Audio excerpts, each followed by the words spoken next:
This kind of love happens once in a century, Fitzgerald wrote in his diary, and she refused to marry him until he became rich and famous.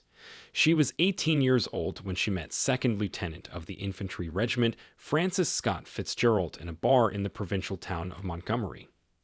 Zelda Sayre was the daughter of an influential judge from Alabama and was considered one of the most beautiful and richest girls in the state.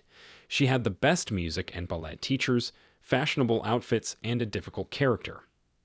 Zelda was sent to a prestigious college, and although diligence was not among her virtues, she did not particularly succeed in science, but learned everything that a girl from a good family needed to be able to do by the standards of that time: to draw, play music, dance, and swim. With this baggage, she left college, earning the title of the most beautiful graduate. Her parents gave her complete freedom, recognizing their pedagogical impotence in front of their daughter's fiery temperament. Zelda was spoiled and was always surrounded by a lot of fans. She wrote about herself: "I love riding guys' motorcycles, chewing gum, smoking in public places, dancing cheek to cheek, drinking corn liqueur and gin. I was the first one who decided on a bob haircut. I sneaked to the beach at night to swim in the moonlight with the guys, and then pretended at breakfast that nothing had happened." And he fell in love with this girl at first sight. "I fell in love with a lovely fresh face, devilishness in amber eyes, a slender figure, and a sharp tongue." After the first meeting, he wrote about Zelda: "The most beautiful girl I have ever met in my life. I love her, and this is the beginning and the end of everything." The party queen did not immediately appreciate the new admirer. She was constantly pestered with offers to get married. Zelda raised her beautifully arched eyebrows in surprise and coquettishly: "Married? What makes you think I want to get married? So, what if I let myself be kissed? It's just that I've never kissed a man with a mustache and decided to try it. I was interested, and don't you dare sulk." It was simply impossible to sulk at the lovely coquette. Even the victims of her intrigues fell under her charm. Francis was 4 years older than Zelda and came from a well-known but poor family. This did not prevent him from getting a prestigious education, which was paid for by his grandfather. The young man wrote good stories and plays. Fitzgerald was neither more handsome nor wittier than his rivals, but he was more persistent. They met almost every day, unless Zelda accepted an offer to go to a dance or restaurant from another admirer. If Scott was jealous, Zelda rolled her eyes to the sky. "What's wrong if a girl wants to ride in a car? Of course, it would be much more pleasant for me to ride with you, but you don't have a car." He really didn't have a car, just as he didn't have money for dinner in a decent restaurant, for fashionable hats, umbrellas, perfumes, and other trinkets dear to the female heart, which rich officers presented to their girlfriends. But there was an unfinished novel that was about to shoot. But Zelda was still hooked by something about the new admirer, namely his delight and admiration for her. Zelda's parents were skeptical about her choice, but did not interfere with their relationship. Their prerequisite was the availability of a normal job for the groom. Fitzgerald found a job as an advertising agent in New York and settled into a modest apartment in the Bronx. He spent the first fee, in the amount of $30, on a fan made of scarlet feathers, a gift for Zelda. The next money earned went to purchase a gold ring for his beloved. In the Bronx, he completed his first novel called The Romantic Egoist. After sending the novel to the publisher, he attached a note to it with the following content: "Perhaps our regiment will soon be sent to the front, where I will surely die. But I'm not scared. I did manage to do something. I wrote a novel about the life of my generation, which will be read by millions. If by the time the novel is published, I will no longer be alive, please give the fee to Miss Zelda Sayre, Montgomery, Alabama." The novel was not accepted and refused to be published. The answer was merciless: "Your novel undoubtedly has some literary value, but in order for it to gain commercial value, it needs to be finalized. I advise you to get down to business as soon as possible before you are killed." This threatened to end the engagement. Realizing that only literary success would allow him to win Zelda, Scott came to his parents' house in Street Paul and began to finalize the novel. He had been working for almost 5 months. Zelda was playing with his feelings. One day, perhaps intentionally, she sent Fitzgerald a letter addressed to another admirer. Scott immediately rushed over and demanded an explanation. Zelda just threw an engagement ring in his face and chased him away. Fitzgerald was desperate. After sending the revised novel, he waited 2 weeks for a response, and they seemed to him the longest and most tedious in his life. On March 5, 1920, the answer came. The novel will be published. It was one of the happiest days. His novel This Side of Paradise was highly praised by critics and brought the young writer his first success. Zelda served as the prototype of the heroine of the novel by Rosalind Connage. The entire print run of the novel was sold out in 3 days. Fitzgerald immediately signed a reissue agreement. Fitzgerald was now rich and famous. After that, Zelda agreed to become his wife. Their wedding took place on April 3, 1920. Young people begin to lead a luxurious life, acquire a mansion in Manhattan with 7 bedrooms and a fireplace. The Fitzgeralds became known as the king and queen of the generation. No one could compare with their lifestyle. The couple never counted the money. As soon as the publisher wrote out a check with a fee for a new book, Scott immediately threw a party, and Zelda ran to Fifth Avenue for new outfits. One day, the couple showed up uninvited at a party for Hollywood tycoon Samuel Goldwyn. They crawled to the gate of the estate on all fours, barking like a dog. Despite such strange behavior, they were somehow allowed inside. Zelda immediately headed to the 2nd floor, wanting to wash in Goldwyn's luxurious bathroom. Another time, the couple, now being invited, took the phrase of the hosts, "Do not hesitate, come as you are," too literally, and came in pajamas. Moreover, Zelda continued to not be shy further.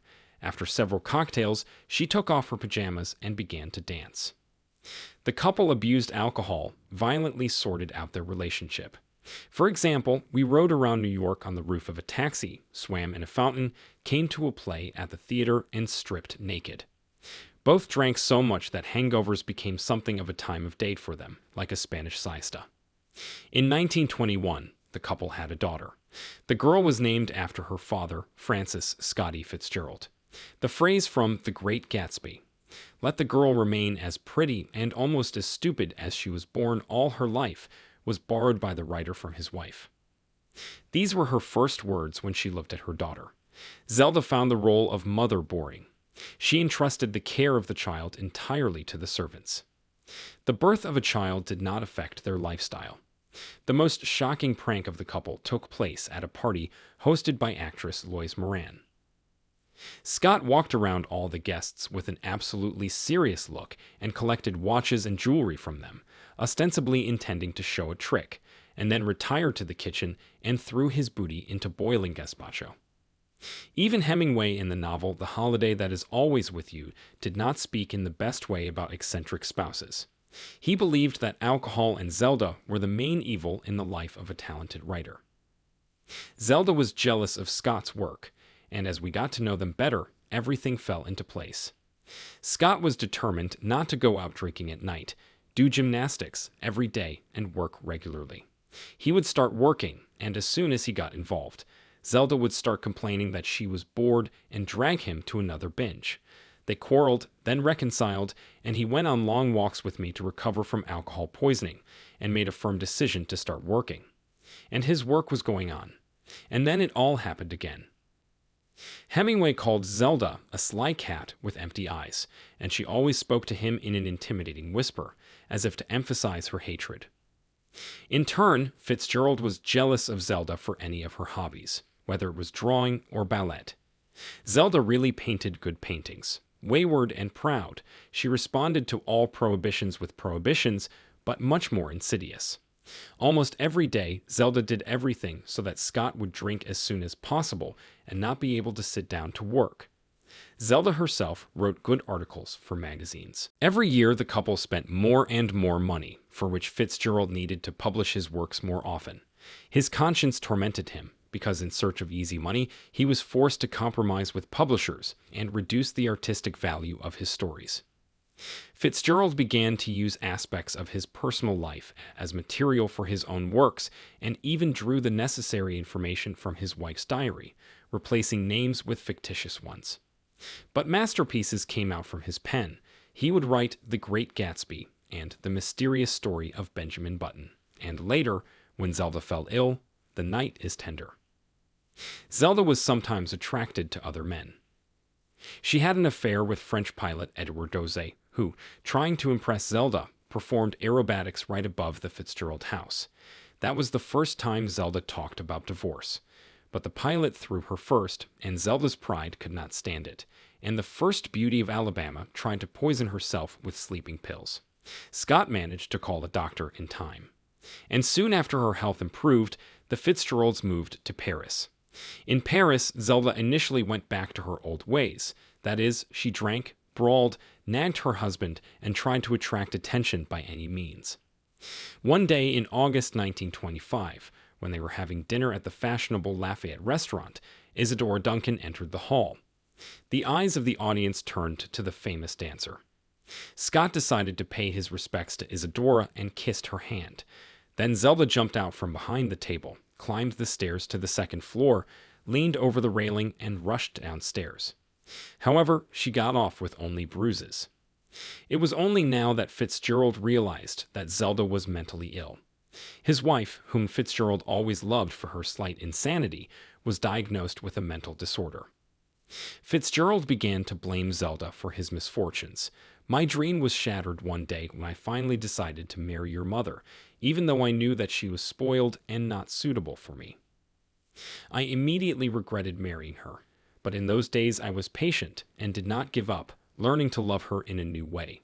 You were born, and for a long time, there was quite a lot of happiness in our lives. But I had to be torn in two. She wanted me to work for her, not for my dream," he wrote in one of the letters to his only daughter.